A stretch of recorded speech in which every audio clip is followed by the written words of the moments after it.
ഇടത് നിരീക്ഷകൻ റെജി ലൂക്കോസ് നമ്മളോടൊപ്പം ചേരുന്നുണ്ട്. ശ്രീ റെജി ലൂക്കോസ്, മാർ ജോസഫ് പാംബ്ലാനിയുടെ വാക്കുകൾ താങ്കൾ ശ്രദ്ധിച്ചിട്ടുണ്ടാകുമെന്ന് മനസ്സിലാക്കുന്നു. അദ്ദേഹം പറഞ്ഞത് ഈ റബ്ബറിന്റെ വില 300 രൂപയാക്കിയാൽ കേന്ദ്ര സർക്കാരിനെ പിന്തുണയ്ക്കാം എന്നാണ് അദ്ദേഹം പറഞ്ഞിരിക്കുന്നത്. യഥാർത്ഥത്തിൽ ഈ റബ്ബറിന്റെ വിലയൊക്കെ ദേശീയ രാഷ്ട്രീയത്തിലേക്ക് ചർച്ച ചെയ്യപ്പെടുന്നുണ്ട് എന്നത് തന്നെയാണ്.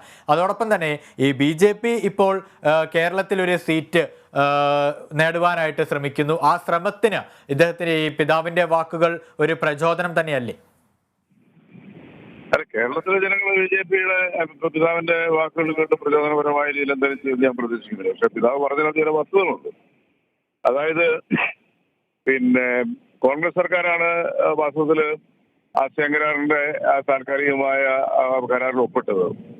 ആസിയാൻ കരാർ ഒപ്പിട്ടതോടുകൂടി തന്നെ ആസിയാൻ രാജ്യങ്ങളിൽ നിന്നുള്ള ദക്ഷിണ ഏഷ്യൻ രാജ്യങ്ങളുടെ കൂട്ടായ്മയാണ് ആസിയാൻ കരാർ എന്ന് പറയുന്നത്.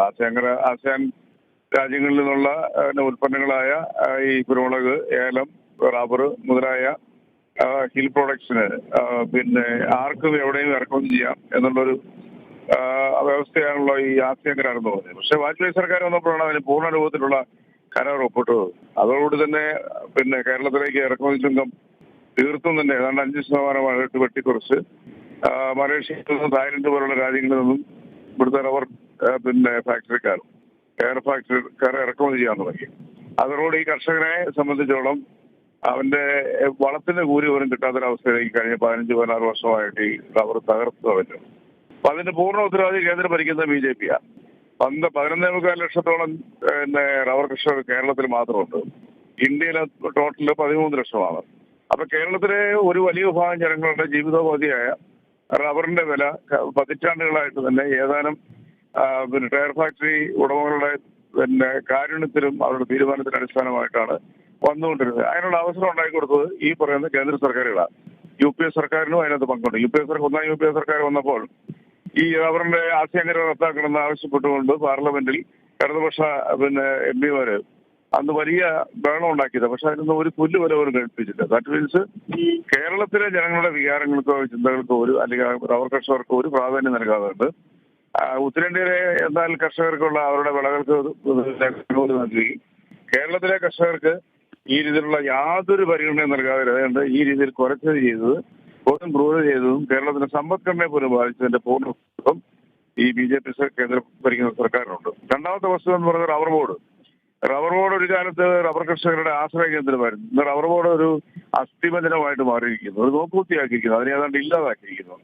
അപ്പൊ റബ്ബർ ബോർഡിന്റെ ഭാഗത്ത് റബ്ബർ കർഷകരെ സംരക്ഷിക്കുന്ന റബ്ബർ ബോർഡിനെയും അവരേതാണ്ട് പൂർണ്ണമായിട്ടും ഒരു 90% അതിന്റെ ആരോഗ്യത്തിന് നഷ്ടപ്പെടുത്തി.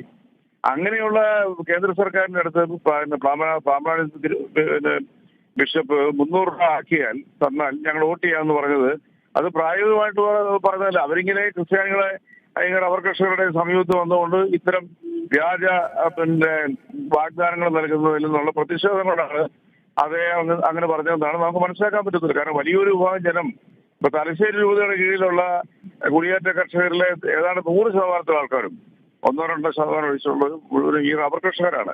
ആ റബ്ബർ കർഷകരുടെ വേദനകൾ പാമ്പനാനി ബിഷപ്പിന് വളരെ വ്യക്തമായിട്ടറിയാം. അതുപോലെ തന്നെ തിരുവിതാംകൂറിലും നമ്മുടെ വടക്കൻ കിഴക്കൻ മേഖലയിലൊക്കെ റബ്ബർ കർഷകരുണ്ട്. അപ്പൊ അവരുടെ വിഷമങ്ങളെ ഈ രീതിയിൽ അദ്ദേഹം അഡ്രസ് ചെയ്തതിനെ BJP-ക്ക് ഒരു സീറ്റ് കൊടുക്കുക എന്നുള്ളത് അതൊരു ദുർവ്യാഖ്യാനാ. BJP-ക്കൊന്നും കേരളത്തിലെ സർക്കാർ ഇതുപോലെ ക്രൂരത ചെയ്ത ജനകീയ പ്രശ്നങ്ങൾ ഇടപെടാറുണ്ട്. ജനങ്ങളെ ഇതുപോലെ ദ്രോഹിച്ച ഒരു സർക്കാരിന് ഇനി കേരളത്തിൽ ജനങ്ങൾ വോട്ട് ചെയ്യും? ഒരു കാരണവശാലും വോട്ട് ചെയ്യത്തില്ല. അതിനിപ്പം ക്രിസ്ത്യൻ കമ്മ്യൂണിറ്റി അങ്ങനെ ഏതെങ്കിലും രീതിയിൽ പ്രലോഭനം നൽകി അവര് വശത്താക്കാൻ ശ്രമിക്കുന്നുള്ളത് മൂഢസ്വർഗത്തിലാണ്. അതൊരു മണ്ടത്തരമാണ്. ക്രിസ്ത്യൻ സമൂഹം അങ്ങനെ വിഡ്ഢികളുടെ വേഷം കെട്ടുന്ന സംഭവമല്ല. ബ്രാഹ്മണത്തിനും ശരിക്കും അങ്ങനെ പറഞ്ഞതിന്റെ അർത്ഥം ആ കർഷകരുടെ വേദനകൾ ഉൾക്കൊണ്ടുകൊണ്ട് 300 രൂപയ്ക്ക് തന്നാൽ നിങ്ങൾക്ക് വോട്ട് വരാം എന്ന് പറഞ്ഞത് അത് തന്നെയാണ് അദ്ദേഹം സൂചിപ്പിക്കുന്നതും അത് തന്നെയാണ്. കാരണം അദ്ദേഹം അല്പസമയം മാധ്യമങ്ങളെ കണ്ടപ്പോൾ സൂചിപ്പിച്ചത് ഇത് തന്നെയാണ്. ഇതിലൊരു രാഷ്ട്രീയ താല്പര്യം ഇല്ല എന്നും കൃത്യമായി ഈ കർഷകരുടെ വേദന അത് അറിഞ്ഞുകൊണ്ടാണ് ആ പ്രസ്താവന നടത്തിയതെന്നുമാണ് അദ്ദേഹം പറയുന്നത്. തീർച്ചയായിട്ടും അത് വളരെ കൃത്യമാണ് അദ്ദേഹത്തിന്. കർഷകരുടെ തലശ്ശേരി രൂപതാധ്യക്ഷൻ രാഷ്ട്രീയപരമായ രീതിയിലുള്ള അഭിപ്രായം പറയുന്നത് ഞങ്ങൾ പ്രതീക്ഷിക്കുന്നില്ല, ആരും പറയുന്നില്ല. അത് അദ്ദേഹത്തിന്റെ കീഴിൽ ഉള്ള അല്ലെങ്കിൽ അദ്ദേഹത്തിന്റെ വിശ്വാസ സമൂഹത്തിൽപ്പെട്ടവർ മാത്രമല്ല, എല്ലാ വിഭാഗത്തിൽപ്പെട്ട ആൾക്കാരും കർഷകരാണ്. അപ്പൊ അവരുടെ വിഷമത്തിന് വളരെ ശക്തമായ ഭാഷയെ അദ്ദേഹം അപലപിച്ചതാണ്. അതാണ് അതിന്റെ വസ്തുത എന്ന് പറയുന്നത്. കേന്ദ്ര സർക്കാരിന് ഈ പറയുന്ന റബ്ബർ ഫാക്ടറിക്കാരുടെ പിന്നെ അവഗണിച്ചുകൊണ്ട് പണ്ടുണ്ടായിരുന്ന ഇറക്കുമതി തീരുവ 35% വർദ്ധിപ്പിക്കാൻ പറ്റും. അത് വർദ്ധിപ്പിക്കുക ഒരു കാരണവശാലും അവർ ചെയ്യത്തില്ല, ഒരു സംശയമില്ല കാര്യത്തിൽ. അപ്പൊ അതുകൊണ്ട് ബുദ്ധിമാനായ പാമ്പളാനി തിരുമേനി പറഞ്ഞത് ആ സെൻസിന് മാത്രം നമുക്ക് എടുക്കാൻ പറ്റത്തുള്ളൂ.